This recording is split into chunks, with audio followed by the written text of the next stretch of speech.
오늘은 제가 석 주 만에 레이기 강의를 또 진행합니다. 그리고 앞으로 몇 주 동안은 또 제가 안 할 것 같은데 여러분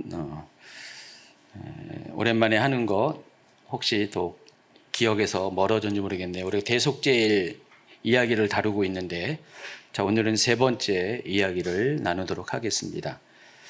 본래는 11절부터 28절까지 좀 큰 단락을 다루고자 했는데 강의를 준비하다 보니까 내용이 많아졌어요. 그래서 28절까지만 다루면 너무 힘들 것 같아서 제가 과감하게 중간에서 스탑하고 20절 전반부까지만 다뤄드리도록 하겠습니다. 여러분 기억 나시는지 모르겠지만 지난 시간에는 이 대속죄일 전체 설교들을 보여주는 레위기 16장 1절부터 10절까지 말씀을 다뤄보았습니다. 자, 레위기 16장 전체가 대속죄일에 관한 이야기를 나누고 있는데 그 중에서 1절부터 10절은 마치 개론과 같은 그런 성격의 절들입니다. 그래서 대속죄일이 어떤 것인가에 대해서 좀 서론적으로 개론적으로 대속죄일 전체가 어떤 과정을 가지고 진행된지를 보여주는 것이 1절부터 10절입니다. 자, 1절과 2절에서 하나님께서는 나답과 아비의 죽음 이후에 아론에게 모세를 통해서 명령하기를 아무 때나 지성소로 들어오지 말라고 했습니다. 자, 그 이야기를 한 번 더 읽도록 하겠습니다. 아론의 두 아들이 주님 앞에 가까이 갔다가 죽은 일이 있다. 그들이 그렇게 죽은 뒤에 주님께서 모세에게 말씀하셨다. 다음은 그때 주님께서 모세에게 하신 말씀이다.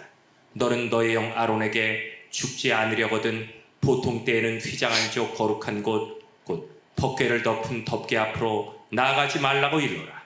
내가 구름에 휩싸여 있다가 그 덮개 위에서 나타나기 때문이다. 우리가 자칫 이 절을 잘못 이해하면은 하나님께서 당신의 임재 앞에 우리가 오지 말라고 말씀하신 것 같습니다. 자, 그런데 자세히 살펴보면은 그냥 오지 말라는 것이 아니라 하나님의 거룩한 임재 앞에 우리가 거룩으로 무장되지 않고서는 죽음을 당할 수밖에 없기 때문에 그 거룩 앞에 죽지 않도록 아무렇게나 오지 말라고 말씀하시는 것입니다. 대신에 하나님께서 정해놓은 길을 따라서 오실 것을 말씀하셨습니다. 결과적으로 하나님께서 이 대속죄일 규정을 우리에게 주신 것은 하나님께 우리가 하나님께 나아갈 때 하나님의 거룩한 임재 앞에 죽지 않고 하나님 앞에 나아갈 수 있도록 그 대안을 마련해 주기 위해서 대속죄일 규정을 말씀하신 것입니다. 그래서 대속죄일의 대사장은 몸을 씻고 세마포 옷을 입으며 또 자신과 백성을 위한 제물을 준비해야 했습니다. 특히 백성을 위한 제물로 2마리의 순년소를 준비하는데 그 가운데 한 마리는 속죄 제물로 죽어서 그 피를 지성소와 번제단에 뿌려지게 되고 지성소의 번제단이라 여기 여러분 고치세요. 지성소와 번제단. 다른 연소는 백성의 죄를 짊어지고 광야로 보내지게 됩니다. 그래서 광야로 보내지는 이 염소를 가리켜서 아살셀 염소라고 이야기를 합니다. 그래서 오늘은 그 레위기 16장에 나와 있는 대속죄일에 행하는 의식들 중에서 절반만 다뤄드리도록 하겠습니다. 자, 이때 대속죄일 때는 그 회막에서 하는 성막에서 하는 의식이 있고 또 두 번째 염소인 아세셀 염소를 광야에서 내보내는 의식이 있습니다. 이 두 가지 의식이 있는데 이게 대속죄일 의식 중에서 크게 분류하는 가장 중요한 의식입니다. 그 중에서 첫 번째 이야기만 말씀을 드리도록 하겠습니다. 그래서 여기 28절까지 내용을 쭉 보면은요, 몇 가지 중요한 일들이 벌어집니다. 숫송아지를 잡는 일이 11절에 기록되어 있고, 향을 피우는 일이 12절, 13절에, 또 피를 뿌리는 일이 14절, 그리고 15절부터 19절, 그리고 염소를 광야에 보내는 일이 20절에서 22절, 또 제사장이 이 모든 것을 행한 다음에 몸과 옷을 씻는 일이 23, 24절, 26, 28절에 있고요. 그리고 제물에 남은 그 부분들을 제물로 드린 나물의 나머지 부분들을 진 밖에서 태우는 일이 25절과 27절에 차례로 소개되어 있습니다. 근데 이 모든 내용들은 하나의 메시지로 관통되는데, 피는 하나님 앞에 가장 깊은 곳으로 들어가고 죄는 공동체에서 가장 먼 곳으로 나간다는 것. 이게 16장 11절부터 28절 전체 내용의 핵심적인 그런 주제, 핵심 내용이라는 것입니다. 그래서 오늘 그 중에서 절반에 해당하는 11절부터 20절 전반부의 이야기를 다뤄드리도록 하겠습니다. 자, 이날의 성결 의식을 우리가 쉽게 이야기하면은요, 대제사장의 동선을 따라가면은 그것들이 좀 파악이 쉽습니다. 그러니까 대제사장은요, 크게 세 가지 동선으로 의식을 치릅니다. 속죄 제물의 피를 가지고 지성소와 회막 그리고 제단을 차례대로 성결하게 하는 일들을 하는데, 그러니까 지성소로 갔다가 지성소에서 나와서 회막을 의미하는 게 뭔지 아시죠, 여러분? 성막이에요. 똑같이 성막인데, 여러분 알고 있는 성막은 번제단 안쪽에 있는 것만 성막입니까? 그건 아니죠. 번제단 안쪽에 있는 것은 성소와 그 안에 지성소고요. 울타리 안에 있는 모든 것들을 가리켜서 성막이라고 부릅니다. 자, 그런데 이 성막이라는 이름은 또 다른 이름으로 불려져요. 회막이라는 이름으로 부릅니다. 같은 장소인데 성막이라는 것은 거룩한 곳이라는 의미에서, 하나님의 임재가 있는 거룩한 곳이라는 의미에서 성막으로 부르고, 또 회막으로 부르는 이유는 같은 장소인데 하나님이 거기서 백성들을 만난다, 또 백성들이 거기서 하나님을 만나러 오는 장소다라는 의미에서 회막으로 부릅니다. 그래서 우리가 모세오경을 보면은 어떨 때는 성막이라고 말하고 어떨 때는 회막이라고 말하는데, 이게 다른 개념이 아니라 같은 장소지만은 그 바라보는 관점에 따라서 두 가지의 이름으로 부릅니다. 물론 모세가 따로 성막 밖에 텐트를 짓고 또 하나님을 만나는 장소가 또 따로 있었어요. 또 그것도 회막이라고 부릅니다. 근데 성막이라고 부르진 않죠. 그래서 모일 회자와 관련돼서 회막이라는 이름이 불려지고, 또 하나님이 임재하는 성스러운 곳이라 해서 성막이라고 부릅니다. 그래서 50 곱하기 25m의 그 울타리 안에 있는 모든 공간, 울타리를 포함한 모든 공간을 성막 또는 회막이라고 부르고, 그 울타리 안에 텐트, 그 텐트를 성소라고 부르는데, 그 텐트 안쪽에 있는 것을 성소 중에서 가장 거룩한 곳이다 그래서 지성소라고 부르는 것입니다. 자, 그래서 지금 아론은요, 대제사장 아론은 속죄 제물의 피를 가지고, 여기서 속죄 제물이 두 종류가 있다고 그랬죠. 제사장 자신을 위한 속죄 제물이 숫소 또는 숫송아지, 어떤 번역은 숫소라고 부르고 어떤 번역은 숫송아지라고 또 말합니다. 그리고 또 한 가지는 백성들 전체 회중을 위한 속죄 제물로 순념소를 드립니다. 이 두 가지의 제물을 하나님 앞에 희생 제물로 드린 다음에 그 피만 가지고, 다른 것은 건드리지 않고 그 피만 가지고 지성소에 들어갑니다. 두 번에 걸쳐서 들어가요. 먼저 자기 자신을 위한 속죄 제물인 숫송아지를 피를 가지고 먼저 들어가서 그 지성소의 번제단의 앞과 뒤로 뿌립니다. 그리고 또 이제 중간에 향을 가지고 또 지성소에 들어가서 향을 피우는 행동을 하고, 그리고 나와서 또 그 백성들을 위한 순념소의 피를 가지고 또 들어가서 같은 방식으로 피를 뿌리는 작업을 합니다. 그리고 나와서 이 지성소에서 하는 의식을 다 끝난 다음에 밖으로 나와가지고 회막 전체를 그 피를 가지고 바릅니다. 기름을 바르는 것처럼 회막에 그 지성소에서 뿌려졌던 그 피를 회막에 바릅니다. 그리고 또 바깥에 있는 번제단을 차례대로 똑같이 피를 뿌림으로써 정결하게 하는 작업을 합니다. 그러니까 이 세 가지의 동선이 11절부터 20절 전반부에 걸쳐서 성소를 성결하게 하는, 성막을 성결하게 하는 중요한 작업이고, 대제사장은 그와 같은 동선을 가지고 지성소로 들어갔다가 그 모든 것들 다 한 다음에 3번에 걸쳐서 지성소에서 성결의식을 하고, 그리고 나와서 회막과 그리고 또 번제단에 피를 바르고 뿌림으로써 동일하게 성결의식을 치르게 됩니다. 그 내용들이 기록이 되어 있어요. 그래서 여러분 이 그림에 보면은요, 제가 여러분의 이해를 돕기 위해서 휘장을 지나서 지성소로 들어가죠. 지성소로 들어갈 때 피를 가지고 들어가고 또 향을 가지고 들어갑니다. 여기 향연이라고 표현한 것은 향의 연기를 말하는 거고요. 좀 이따 자세히 설명하고요. 그리고 다음 그림을 보면은 피를 어떻게 뿌린다고 했어요? 속죄소, 법궤 위에 덮고 있는 속죄소에 앞과 뒤로 이렇게 뿌리고 옆으로도 뿌린다는 것입니다. 그래서 속죄소를 피로 뿌리는 작업을 하고요. 그 다음에 바깥으로 나아갑니다. 성막 바깥, 성소 바깥으로 나가서 거기서 또 회막에 그런 주요 물건들을 피로 바르고 또 번제단으로 옮겨서 피를 바릅니다. 자, 이와 같은 제사장의 동선들이 있습니다. 그래서 잘 보시면은요, 여기서 대속죄일의 요 단락에서 제일 중요한 것이 속죄제물의 피잖아요. 피가 성결하게 하는 거잖아요. 그 피를 가지고 안으로 들어갔다가 다시 나와서 모든 것들을 성결하게 하는 작업을 합니다. 먼저는 지성소로 들어갔다가 다시 나오면서 똑같이 피를 사용해 가지고 나머지 것들을 바르고 뿌려서 성결하게 하는 작업을 합니다.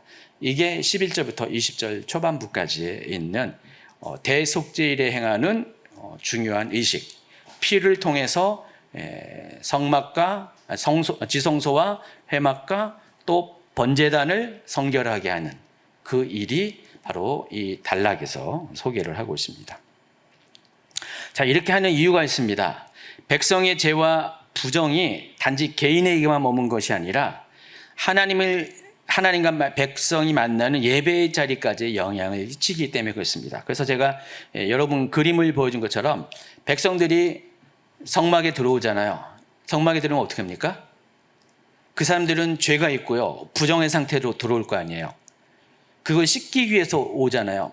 가령 여러분 병원을 생각해 보세요. 병원은 어느 곳보다도 무균을 유지해야 되는, 청결을 유지하는 그런 장소잖아요. 그런데 아이러니하게도 온갖 세균 덩어리가 다 모이는 장소가 병원입니다. 그래서 병원은요, 가장 청결해야 되지만 가장 세균으로 지저분한 장소가 병원입니다. 똑같아. 죄와 관련돼서 이 성막도 동일한 겁니다. 가장 성결해야 되는 장소지만은 동시에 가장 더러운 죄들을 갖고, 죄와 부정을 갖고 모이는 곳이 성막이기 때문에 하나님은 개인의 죄와 부정도 다르지만은 또 성막에 묻어나는 그들로부터 묻어온 죄와 부정의 문제도 다르게 된다는 것입니다. 자, 그것을 마치 대청소를 하듯이 1년에 한 번, 대속죄일이라는 날을 정해서 1년에 한 번씩 그와 같은 대청소를 하는 게 대속죄일이고요. 오늘 다뤄드린 11절부터 20절은 그 모든 과정을 설명하는 내용이라는 것입니다. 근데 그 중에서 가장 필요한 게, 가장 중요한 핵심이 피이고, 또 12절과 13절은 향연에 대해서 소개를 합니다. 그래서 여러분이 기억해야 될 것은 그 대속죄일 날 그 성막을, 회막을 성결하게 할 때 제일 중요한 것인 피와 관련되어 있다. 그리고 부가적으로 향의 연기도 거기서 사용된다는 것을 아시기 바랍니다. 자, 11절을 한번 읽어주세요. 아론이 자신이 속하는 속죄 제물로 수소를 바쳐 자기와 자기 집안의 죄를 속하는 예식은 다음과 같다. 그는 먼저 수소를 잡아 자신이 속하는 속죄 제물로 바쳐야 한다. 여러분, 대제사장이 가장 존귀한 자이잖아요. 하나님 앞에 가장 지근에 나아갈 수 있는 사람입니다. 그런데 대제사장 역시 사람이잖아요. 인간이잖아요. 그 또한 죄가 있고 부정이 있습니다. 그래서 대제사장이 하나님께 나아가기 위해서, 특히 백성의 죄를 가지고 나아가기 위해서는 자신에 있는 죄부터가 먼저 정리가 돼야 돼요. 의사가 수술을 하는데, 제가 지난번에도 비유로 말씀드렸는데, 수술을 하는데 의사가 그 수술의 주관자이지만은 의사 자체도 세균이 있잖아요. 몸에도 세균이 있고 몸에 붙어 있는 여러 가지 세균들이 있잖아요. 그래서 수술을 하기 위해서는 반드시 어떻게 해야 되냐? 기본적으로 의사는 아마 잘 모르겠어요. 바빠서 어떨지 모르지만 기본적으로 샤워를 할 것 같아요. 머리부터 다 큰 수술을 앞두고 샤워부터 할 것 같아요. 제가 보기에. 한번 물어보세요. 의사 주변에 의사가 있으면은 그러냐? 근데 안 하는 사람도 있을 것 같기도 하고. 근데 아마 초보일 때는 더 두려운 마음으로 하기 때문에 그런 거 되게 신경 쓸 것 같아요. 의료적인 경건성이 있을 것 같아요. 그래서 아마 샤워를 싹 하고요. 옷도 더러워진 옷을 안 입을 거예요. 깨끗한 옷으로 아마 입을 것 같습니다. 그리고 아주 단촐한 옷을 입을 것 같아요. 여기 대제사장도 제가 1절부터 10절까지 이야기했듯이 대속죄일날 대제사장은 평소에 입는 화려한 옷을 입지 않고 흰 베옷을 입잖아요. 아마 이 의사들도 수술할 때는요, 굉장히 심플한 옷을 입을 가능성이 많습니다. 그리고 들어가기 전에 어떻게 됩니까? 수술에 맞는 옷을 입잖아요. 수술복, 무균 처리된 수술복을, 그날 준비된 수술복을 입고요. 손을 깨끗이 닦습니다. 또 머리에도 모자를 쓰고요. 마스크를 쓰고, 요즘 의사들은 또 안경까지 따로 쓰더라고요. 무슨 고글 비슷하게 안경까지 딱 쓰고요. 그리고 손을 수술용 글러브를 찾는데, 이것도 혹시라도 내가 이쪽 손으로 할 때 여기 손에 있는 것이 닿지 않도록 그 외과 의사들만 하는 알 수 있는 글러브 끼는 방법이 있어요. 먼저 하나 끼고 여기 이렇게 해가지고 끼는 게 있어요. 저도 옛날에 수류장갑 군대 생활했을 때 좀 잡아봤거든요. 그래서 그런 식으로 해야죠. 완전히 그 무균 상태 되죠. 그래서 딱 이렇게 복장을 갖추면 그때부터 의사는 어떻게 됩니까? 항상 이러고 다니잖아요. 수술실 들어갈 때 이러고 가요. 팔도 안 내리고 사람 잡을 수도 없고 이 상태로 가가지고 수술실 딱 들어가요. 수술실 자체도요, 굉장히 공기 정화 시스템을 통해서 세균이 번식되지 않도록 거기도 유지되죠. 그래서 수술실이 차갑잖아요. 추운 게 그런 것 때문에 그렇습니다. 자, 그와 같이 해서 들어갑니다. 지금 여기 대속죄를 그것을 연상해서 한번 여러분 생각하시면은요, 지금 여기가 가장 중한 환자가 수술실에서 수술을 받게 됩니다. 마찬가지로 성막에서도 가장 중한 죄를 가지고 평상시에 그냥 잔잔한 죄가 아니라 정말 하나님 앞에 피를 들여서 속죄할 만한 죄를 가지고 모이는 사람들이 있는 것이 성막이기 때문에, 그래서 여기는 1년 동안 그것이 굉장히 죄의 오염, 부정의 오염이 많이 밀집된 곳입니다. 그때 그 장소로 들어가기 위해서는 대제사장도 그냥 들어가면 안 된다는 것입니다. 자기 자신도 자기의 죄를 먼저 속죄를 해야 돼요. 그래서 하나님이 대제사장이 대속죄일에 지성소로 들어가기 위해서는 1년에 한 번 들어가는데, 전제가 제일 먼저 출발점이 대제사장 자신의 죄를 먼저 속죄를 해서 죄가 없는 상태로 들어오라는 것입니다.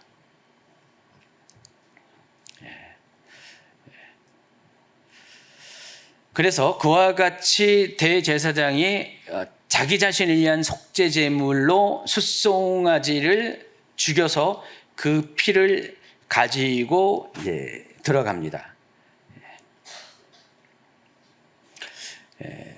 그리고 또 12절과 13절을 보면요, 읽어주세요.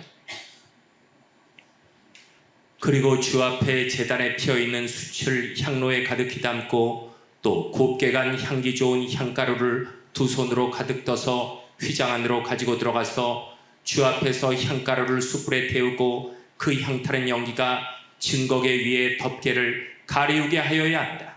그래야만 그가 죽지 않는다. 여기 보시면은 자, 아직 그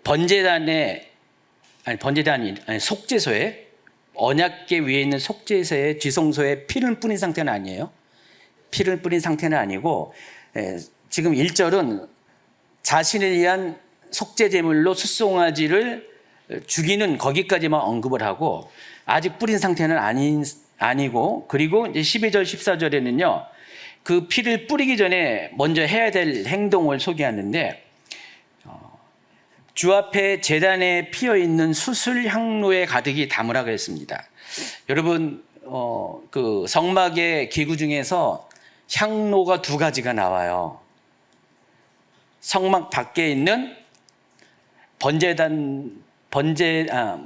제단이 두 개가 나오는데, 번제단이 있고, 그리고 지성소 앞에 성소 안에 있는 또 향을 담은 제단이 있습니다.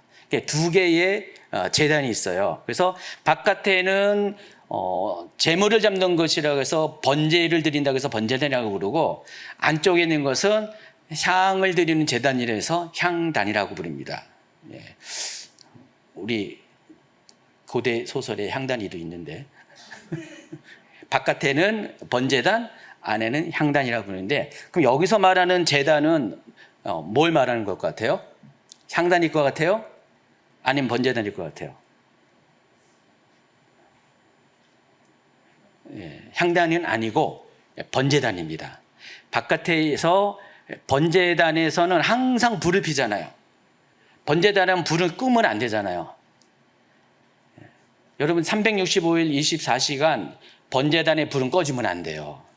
하나님이 첫 번째 제사를 드릴 때 하늘로부터 내려지는 특별한 불이 있잖아요. 그 불을 계속해서 그것을 간직해야 돼요. 그래서 번제단은 절대로 꺼지면 안 됩니다. 그래서 번제단의 불이 꺼지지 않으려면 어떻게 됩니까? 항상 숯이 있어야 되죠. 숯이 끊어지면 안 돼요. 숯이 계속 은근하게 타올라야 돼요. 그래서 계속 그 철망 밑에 있죠. 그물망 밑에 숯이 계속 있습니다. 그리고 이제 제사가 치러지면 그 숯 위에다가 나무를 집어넣어 가지고 불꽃을 일으키죠. 바로 그 번제단에 있는 이 숯을 갖고 오라는 것입니다. 향단에는 숯이 없어요.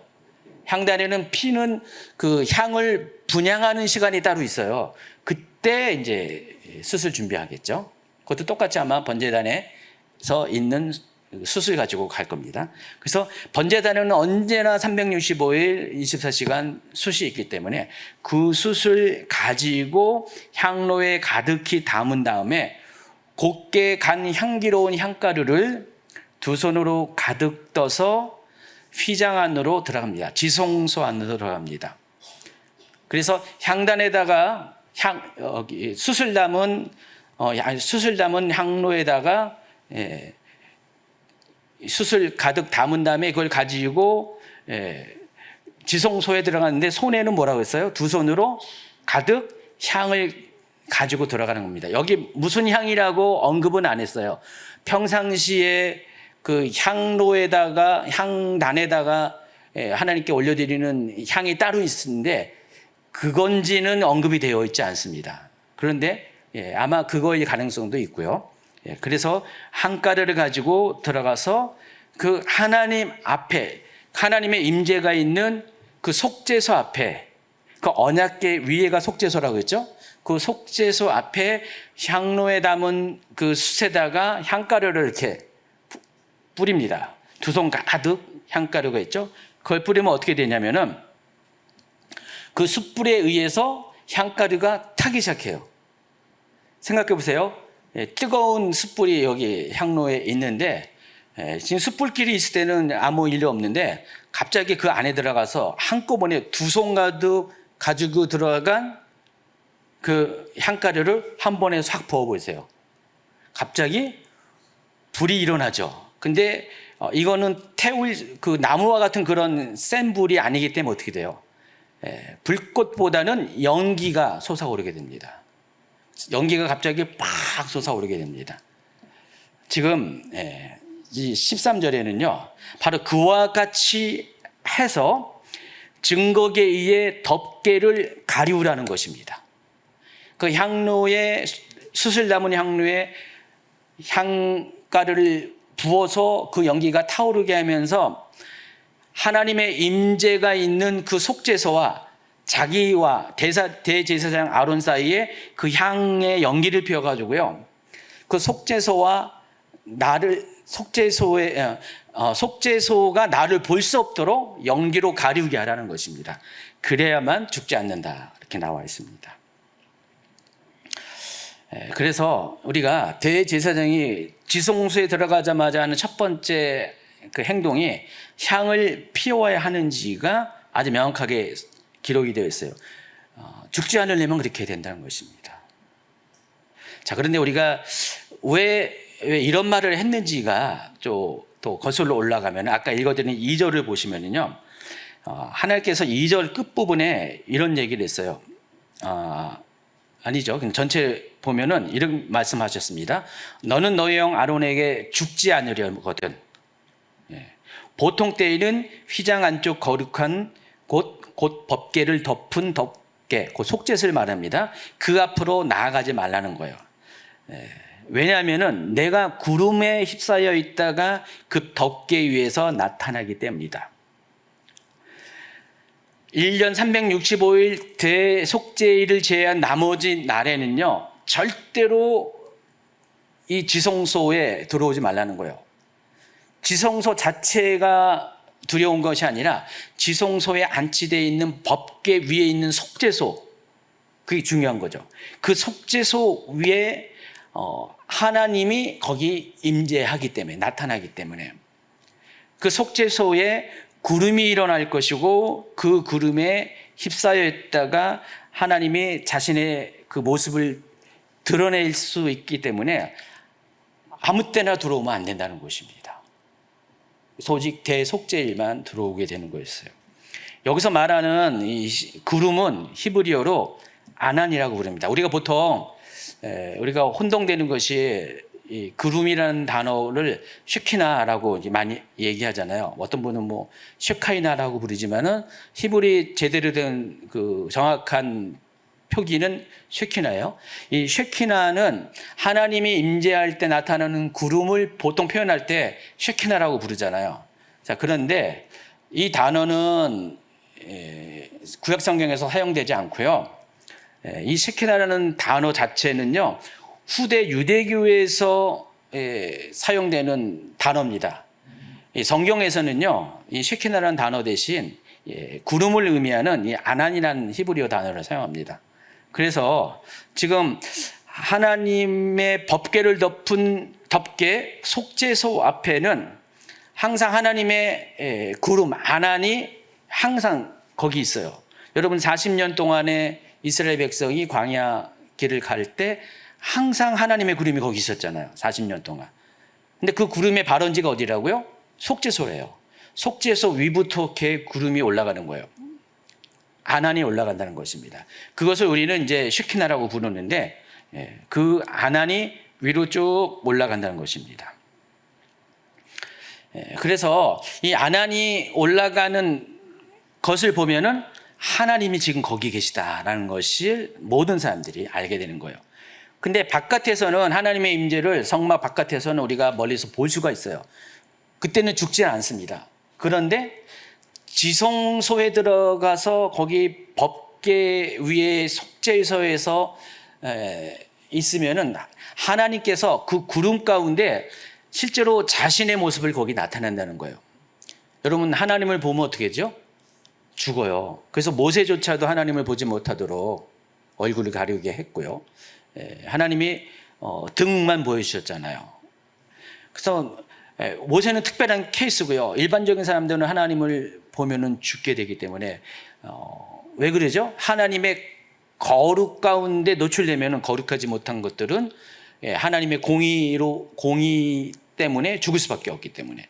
그래서 하나님의 임재가 있는 곳에는 절대로 들어오지 못하게 합니다. 하나님이 그 백성을 궁일이 여겨서 죽지 않게 하기 위해서 그런 거예요. 그래서 이 아난이 올라가는 요 순간은 하나님의 임재가 거기 있다는 것을 다 알고 있어요. 근데 바깥에서는 하나님의 임재를 볼 수가 없지만은 지성소에서는 하나님의 임재를 볼 수가 있어요. 그러니까 여러분 잘 생각해야 될 것이 구름 자체가 하나님의 임재는 아니에요. 구름 자체가 하나님이 아니라는 거예요.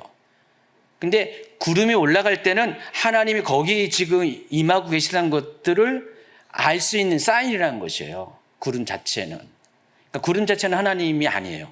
근데 하나님이 여기 보면은 구름이 일어날 때 그 구름에 휩싸여 있다가 자신을 드러낸다는 거예요.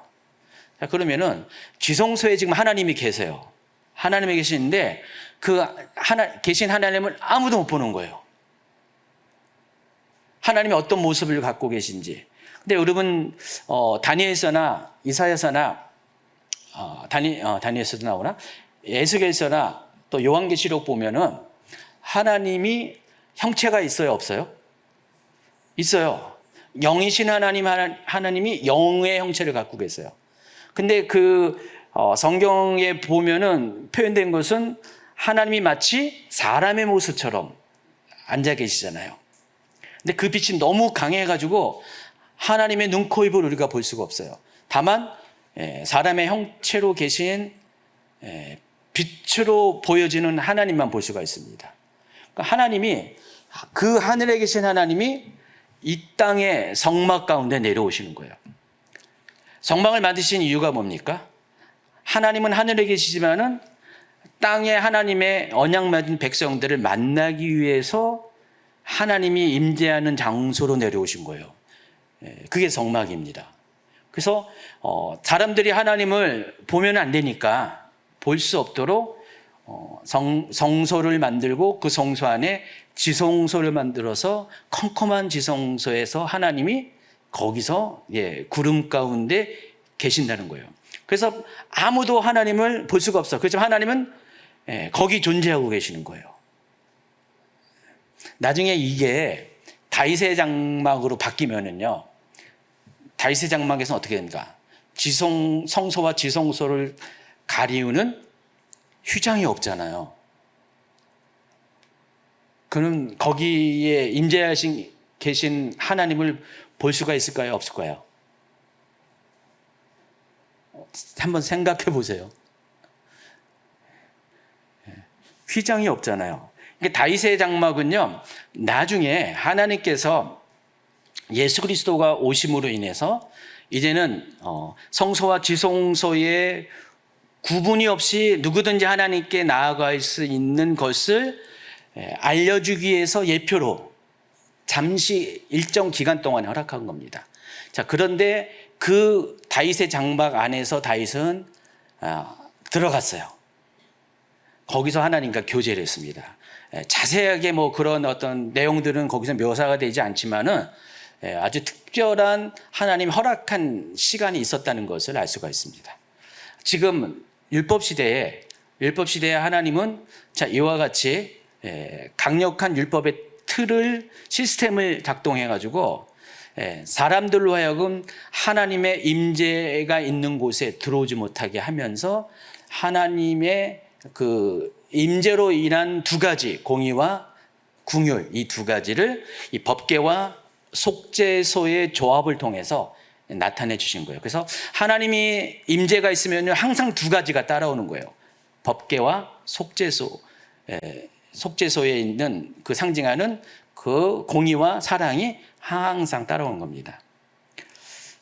지금 여기 하다가 말았는데, 자, 그런데 그렇게 하나님의 그 임재를 나타내는 구름이 이렇게 속죄소에서 떠오르고 있어요. 자, 그런데 13절로 가면은 또 새로운 어떤 새로운 장면이 펼쳐지는데, 주 앞에서 향가루를 숯불에 태우면은 그 향이 타면서 연기가 증거에 의해 속죄소를 가리우게 된다 그랬습니다. 근데 여기서 연기라고 이야기했는데 이 연기도 사용하는 단어가 하나님의 임재가 있을 때 쉐키나를 표현하는 그 아난이라는 단어와 같은 단어를 사용합니다.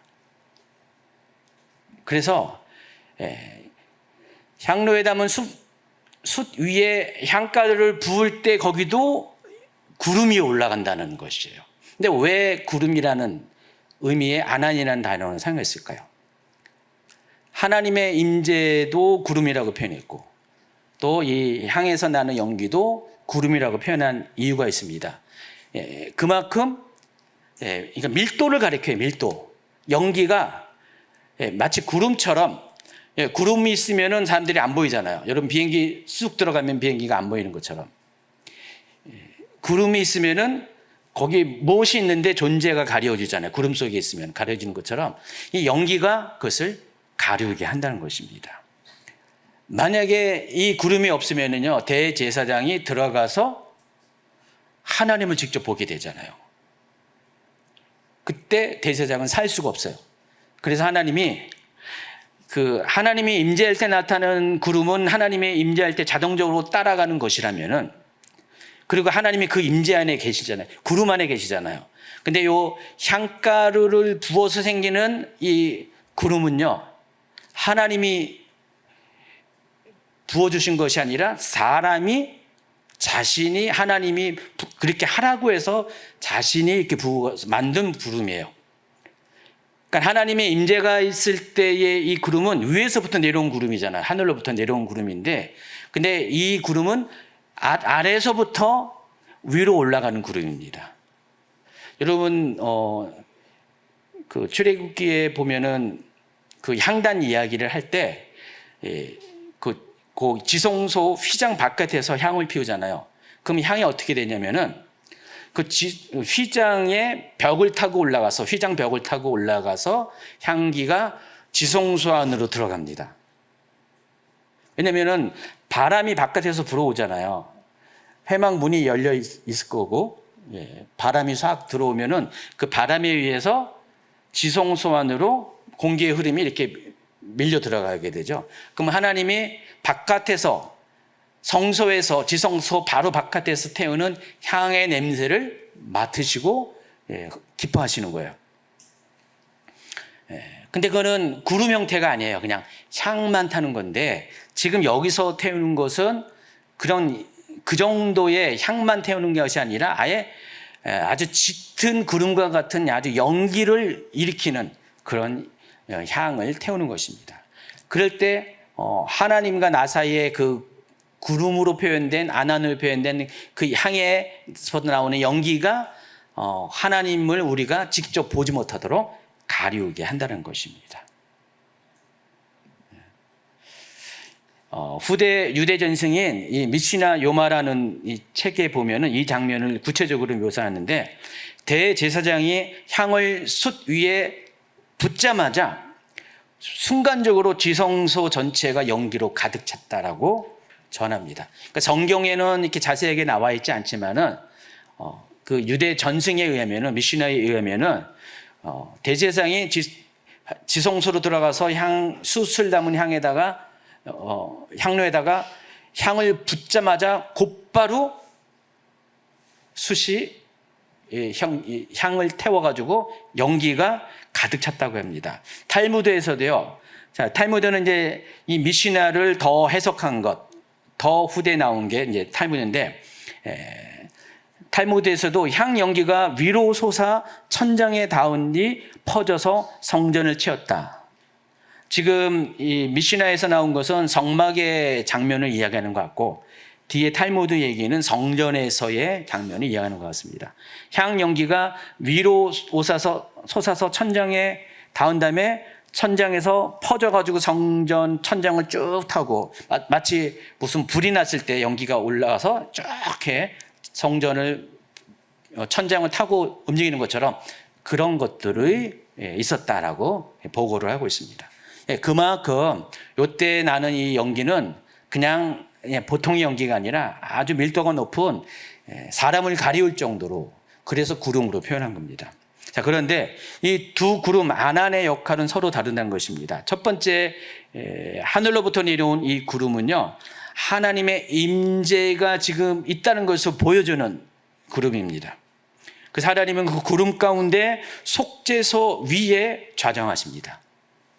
그리고 이어서 대제사장이 피운 연기로 인한 이 아난은 속죄소를 가리게 되고요, 하나님이 계신 그것을 가리게 되면서, 그리고 그 향의 구름 아래 하나님의 이것도 하나 임재가 하나 지우세요.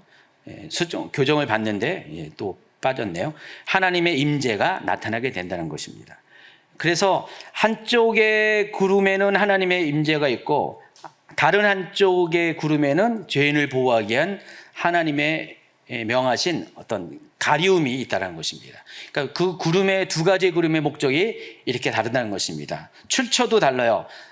첫 번째 구름은 하늘로서 오는 거고, 두 번째 구름, 이 향연은 대제사장이 만든 밑에서부터 위로 올라가는 구름이라는 것입니다. 그래서 이걸 통해서 우리가 알 수 있는 것은 바로 하나님께서 사람들이 하나님께 나아가야 되는데 하나님의 임재 앞에 누구든지 설 수가 없기에 하나님의 임재에 설 수 있도록, 죽지 않고 그들이 하나님의 임재 가까이 나올 수 있도록 보호할 수 있는 길을 만들어 놓은 것이 바로 이렇게 숯불에 향을 부어서 만든 그 향연을 통해서 하나님의 임재를 가리우게 하는 그런 방법이라는 것입니다. 그래서 여기에도 하나님의 따뜻한 마음이 나타나는 것입니다. 향의 구름은 하나님의 임재를 없애는 그것이 아니라 죄인이 하나님의 임재 앞에서 죽지 않도록 설 수 있도록 하나님께서 이렇게 하라고 만들어 놓으신 하나님의 방식이라는 것을 알 수가 있습니다.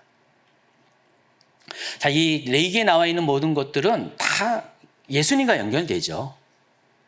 나중에 보면은 이 모든 상징적인 이 행동들이 다 예수님의 사역과 연결이 됩니다. 그래서 제가 이거 다 일일이 여기서 부가적인 설명은 안 합니다. 자, 또 14절, 15절로 넘어가겠습니다. 그런 다음에 그는 수소의 피를 얼마 받아다가 손가락으로 찍어서 덮개 너머 곧 덮개 동쪽 부분에 한 번 뿌리고 손가락 피를 찍어서 덮개 앞에 7번 뿌려야 한다. 이어서 아론은 백성이 속죄 제물로 바친 순염소를 잡아 그 피를 휘장 안으로 가지고 들어가서 수소의 피를 뿌릴 때와 마찬가지로 덮개 너머와 덮개 앞에 뿌려야 한다. 자, 보시면은 그렇게 향을 피워서 하나님과 나 사이에 간격을 만들죠. 간격을 만든 다음에 이제 본격적으로 해야 될 일이 바로 피를 뿌리는 거죠. 속죄의 피를 뿌리는 건데, 첫 번째는 자기 자신을 위한 속죄 제물, 숫송아지의 피를 가지고 들어가서 손가락으로 그릇에 담은 피를 손가락으로 찍어서 덮개 너머에 있는 덮개 동쪽 부분에 한 번 뿌리고 또 손가락으로 피를 찍어서 덮개 앞에 7번 뿌려야 된다 그랬습니다. 지금 이 성막이 방향이 어떻게 되죠? 성막의 입구가 어느 쪽입니까? 동서남북 중에서 동쪽이죠. 이스라엘 백성이 이동할 때 항상 성막을 폈다가 접었다가 반복하잖아요. 어떨 때는 하루에도 한 번씩 할 수도 있을 것 같고요. 근데 항상 규칙이 있습니다. 그 성막의 입구는요, 그 바깥에 울타리부터 시작해서 모두 동쪽을 향하게 되어 있습니다. 나중에 이제 성전이 지어질 때도 성전의 문도 똑같이 동쪽을 향해 져서 해가 뜨는 그쪽을 향해서 다 떠 있습니다. 그리고 서쪽은 막혀 있죠. 그래서 성막에 들어가는 입구는 오직 동쪽 하나입니다. 그렇게 동쪽에 동쪽으로 열어놓고 그 동쪽의 문을 통해서 사람들이 하나님께로 들어갑니다. 그리고 동쪽의 문을 통해서 하나님의 임재가 흘러나와요. 그러면 에스겔 48장에 보면은 에스겔 성전, 가상의 성전에 환상 가운데 보여진 성전에서 하나님의 성전에서 하나님의 그 생수가 흘러나는데 그것도 생수가 바닥으로 흘러내리는데 어디로 흘러나갑니까? 동쪽으로 흘러나가잖아요. 그 나중에 사해까지 이르게 되잖아요. 예. 그래서 이 법궤도 당연히 동쪽을 바라보고 안치가 되어 있어요. 그러니까 그 법궤가 길잖아요. 정사각이 아니라 직사각형이잖아요. 그 직사각형의 그 덮개가 어디를 이렇게 그 긴 쪽이 어디를 향하고 있습니까? 북쪽과 남쪽을 향하고 있어요. 북쪽과 남쪽이 있고 덮개가 동쪽과 서쪽으로 해서 좁은 면이 이렇게 돼 있습니다. 지금 그 그림 가운데 손가락에서 피를 찍어서 동쪽 부분에 한 번 뿌리라는 것입니다. 뒤쪽에 뿌리는 게 아니라 앞에 그 뿌리라는 거예요. 제가 보니까 만약에 그것이 서쪽 그 언약궤 반대쪽으로 뿌리려면 어떻게 돼요?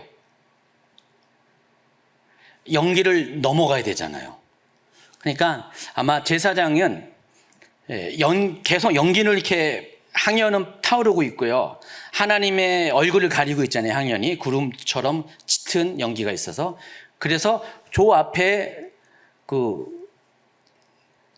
속죄소가 있기 때문에 언약궤가 있고 위에 속죄소 있기 때문에 아마 손만 뻗으면은 바로 감각이 느껴질 거 아니에요. 피를 가지고 이거는 가리지만 이 구름으로 하나님의 임재는 가리지만은 그 피를 가지고 손을 뻗어 가지고 앞에다가 이렇게 한번 찍고 그리고 나서 다시 손가락에 피를 찍어서 덮개 앞에 7번을 뿌리라는 거. 한 번은 찍고 한 번 또 7번은 뿌리라는 것입니다.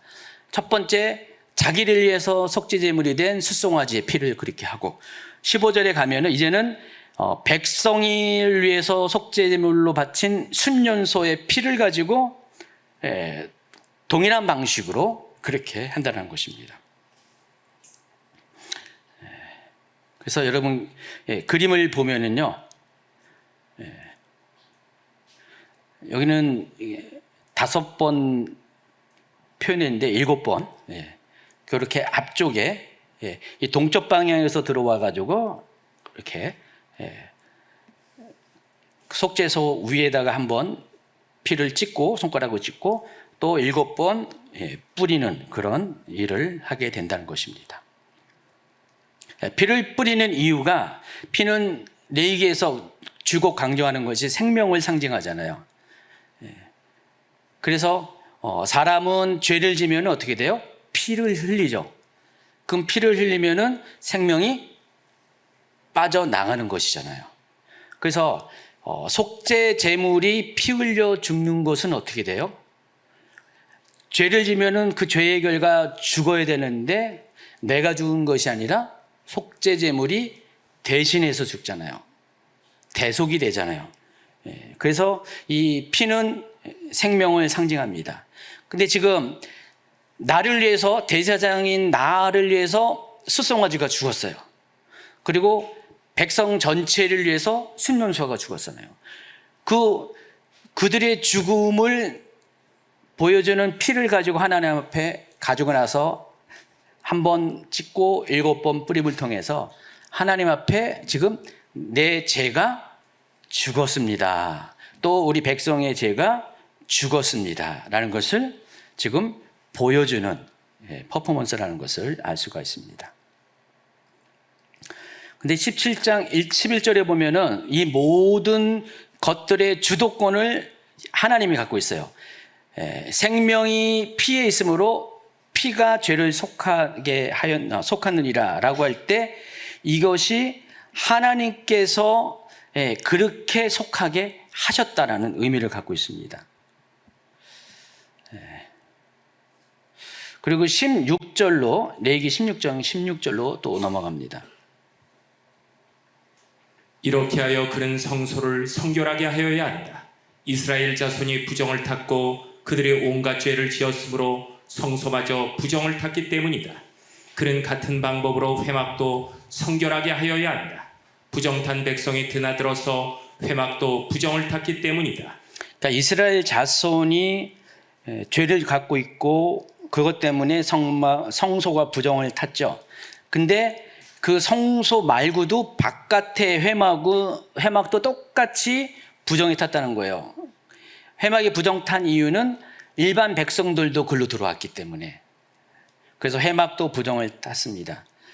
그래서 이 회막도 부정을 탄 것을 회복시키기 위해서 하나님께서 1년에 한 번의 날을 정해서 대속죄일 날을 정해서 성소뿐만 아니라 바깥에 있는 회막 전체도 다 피를 바름으로 인해 그것들도 다 깨끗하게 성결의 작업을 합니다. 그 내용이 18, 19절에 있습니다. 성소 안에서 치르는 예식이 끝나면 아론은 주 앞에 있는 제단으로 나아가서 그 제단을 성결하게 하는 예식을 올리고 잡은 수소의 피와 순년소의 피를 받아다가 제단불에 돌아가면서 발라야 한다. 그리고 그는 그 피를 자기 손가락으로 찍어 제단 위에 7번 뿌려서 부정하게 된 이스라엘 자손 때문에 같이 부정하게 된 제단을 정하게 하고 거룩하게 하여야 한다.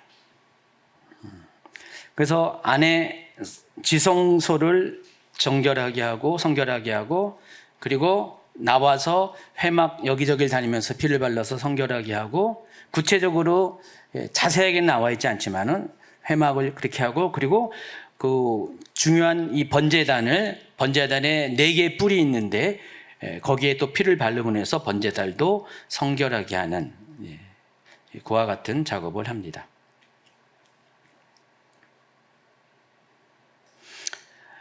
20절에 보면 이렇게 하여 아론은 성소와 회막과 제단을 성결하게 하는 예식을 마치게 된다. 그래서 여기 AI가 제가 이거 AI로 그림을 만드는데 여기 보니까 AI의 설명에 의하면은 지금 지성소를 여기서 회막이라는 것은 성소 내부를 말하는 거네요. 지성소를 먼저 하고 그다음에 회막이라고 표현한 곳은 성소 내부를 말하는 거예요. 지성소, 성소, 그리고 바깥에 번제단, 바깥들에 있는 번제단을 이런 식으로 해서 피를 뿌리고 발음을 통해서 성결하게 하는 의식을 치른다는 것입니다. 그 다음 그림을 보면은 대속죄일의 공간, 동선에 완성해가지고 가지고 피를 가지고 들어갔다가 이게 가지고 여기 그 피와 향로를 가지고 들어갔다가 피를 바르고 뿌리고 나오는 이 동선을 통해서 모든 것들을 성결하게 하는 작업을 하는 것을 잘 보여주고 있습니다. 자, 17절로 넘어가겠습니다. 중간에 5번은 여러분이 한번 참조하시고요. 17절. 아론이 자기와 자기 집안과 이스라엘 온 회중의 죄를 속하려고 성소 안으로 들어가서 예식을 올리는 동안에는 아무도 회막 안에 있어서는 안 된다. 제가 그림을 그 밑에서 두 번째 그림을 한번 보세요. 뭐 고독의 해부학이라고 만든 그림 보시면은 이 성결 작업을 할 때 의식을 치를 때 더 내려가세요. 다음 슬라이드 한번 보여주세요. 한 번 더요. 자, 보시면은 이 회막 전체 울타리 안에는 사람이 있나요, 없나요? 없어요. 모든 사람들은 울타리 바깥에 있습니다. 그리고 지금 울타리 안에는 텅 비었죠. 텅 비었고 그리고 지성소 안에 대제사장이 홀라 있습니다. 그 대속죄일의 모습이 이렇다는 것입니다.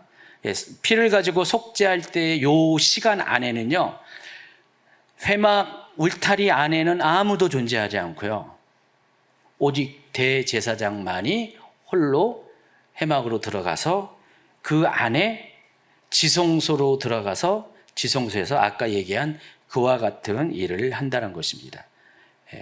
이때 아무도 도와줄 수가 없어요. 제사장도 도와줄 수 없고 레인도 도와줄 수 없고 오직 대제사장 혼자 이 일을 한다는 것입니다. 성소 안으로 들어가서 예식을 올리는 동안에는 아무도 회막 안에 있어서는 안 된다라고 합니다. 근데 어떻게 보면은 이렇게 중요한 순간에 조력자도 없이 대제사장이 혼자서 일을 다 감당하게 된다는 것이 대제사장의 입장에 보면 어떻게 해요? 두렵고 떨리고 외로운 일이 아닐까요? 그리고 이 대제사장이 이때 지성소에 들어갈 때 어떻게 해야 됩니까?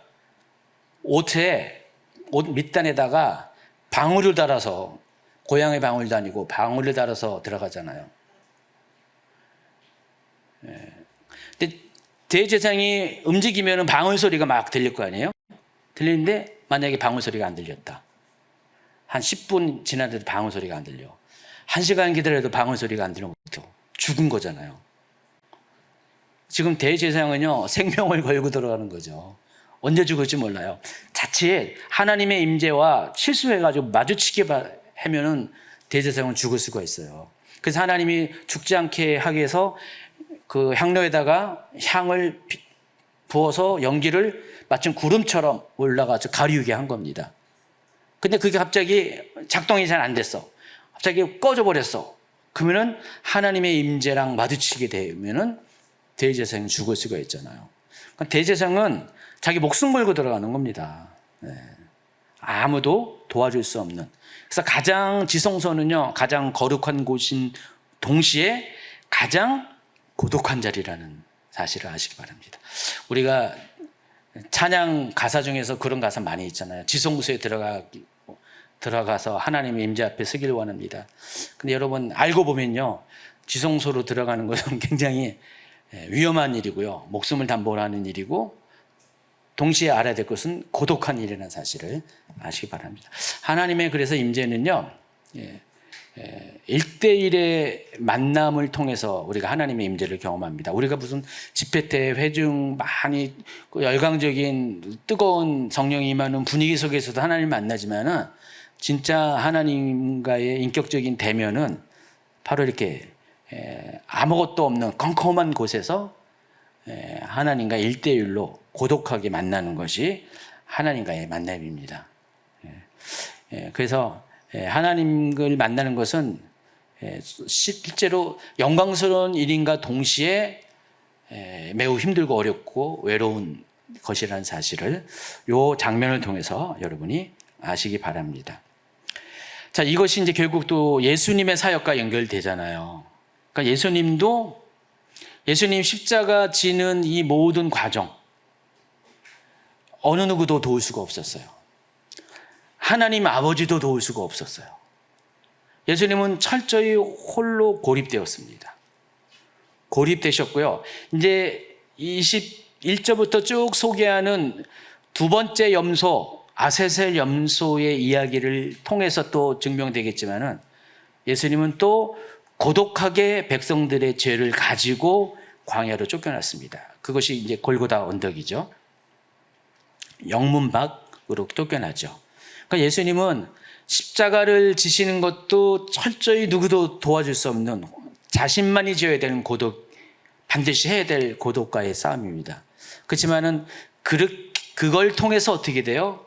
하나님의 임재를 사람들 앞에 끌어내리는 그 놀라운 일, 휘장을 찢어버리는 그와 같은 놀라운 일을 했습니다.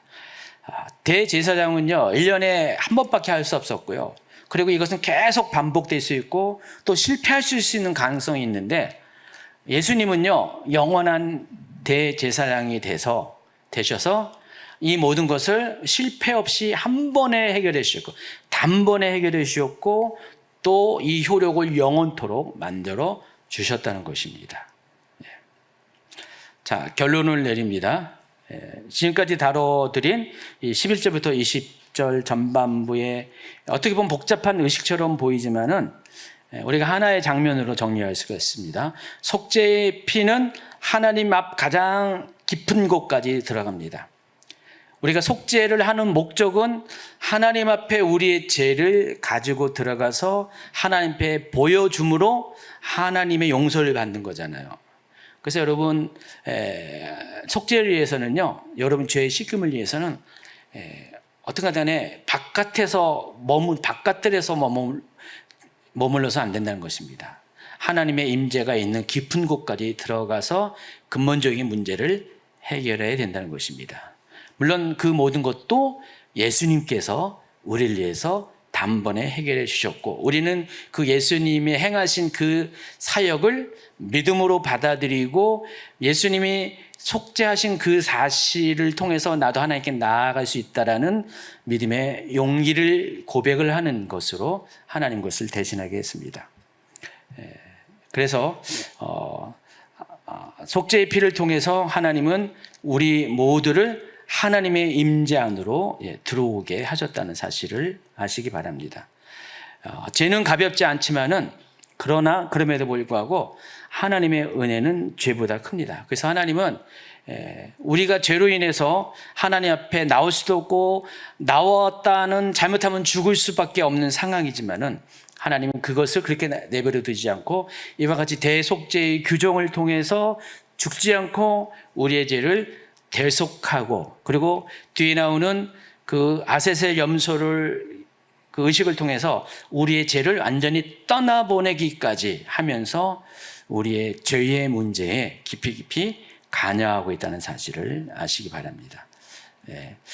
우리가 마지막으로 알아야 될 것은 어떻게 보면은 하나님이 우리가 죄를 짓잖아요. 부정하면은 너무 지긋지긋할 수가 있잖아요. 제가 봐도요, 때로는 지긋지긋한 사람들이 있어요. 정말 이렇게 이해하고 용납하고 했는데 안 바뀌어요. 사람들이 그런 걸 많이 겪으면은 철학이 생기잖아요. 사람은 안 바뀌어. 근데 저는요, 그래도 바뀌어. 언젠가는 바뀌어. 지금은 안 바뀌어도 또 속고 또 제가 실망을 해도 언젠가는 바뀌어라는 그 기대감을 항상 갖고 있는데, 하도 이런 것을 많이 당한 사람은요, 기대감을 안 갖잖아요. 아예 그냥 고정관념이 됐어요. 사람은 안 바뀌어. 근데 하나님은요, 우리 생각과 달라요. 사람은 안 바뀌어라는 것도 맞아요. 하나님 입장에서 맞는데, 그렇지만은 우리가 안 바뀌면 어떻게 해요? 하나님 우리를 바꿔주시는 분이 하나님이십니다. 성소는요, 하나님이 우리를 만나러 오시는 곳이에요. 근데 하나님이 보시기에 너무 그냥 죄를 짓고 또 짓고, 희생제물 드린 다음에 괜찮아졌다가 밖에 나가면서 또 죄를 짓고 막 그런 게 우리의 모습이잖아요. 모습이지만은 그래도 하나님은 우리를 포기하지 않으십니다. 만약에 하나님이 우리를 포기했으면요, 그 지성소에 임하는 하나님의 임재를 걷어갔죠. 구름을 싹 걷어가고 하나님이 난 지긋지긋해서 이 인간들하고 안 있을 거야 하면서 다른 민족을 찾아가지고 또 그렇게 또 그 과정을 통해서 자기 백성을 삼으셔가지고 그렇게 하셨겠죠. 근데 하나님은 끝까지 그러지 않으시고요, 우리를 바꿔주시고 또 우리가 그렇게 변할 수 있도록 죄를 용서받을 수 있도록 시스템을 만들어주면서까지 계속해서 우리의 죄의 문제를 해결해 주시는 인내력을 가지시고 그렇게 하시는 모습을 우리가 볼 수가 있습니다. 그리고 이 결론에 이르는 것, 최정점에 이르는 것이 예수 그리스도라는 것입니다. 하나님이 계속해서 구약시대 때 하고 하다가 수천 번, 수만 번의 어떻게 보면은 하나님 입장에서는 실패일 수도 있겠죠. 안 바뀌는 우리의 모습을 보고 또다시 죄를 지는 우리의 모습을 보고, 그렇지만 하나님은 최종적으로 자신을 들여서, 하나님 자신은 예수 그리스도를 들여서 그 문제를 해결해 주셨다는 것입니다.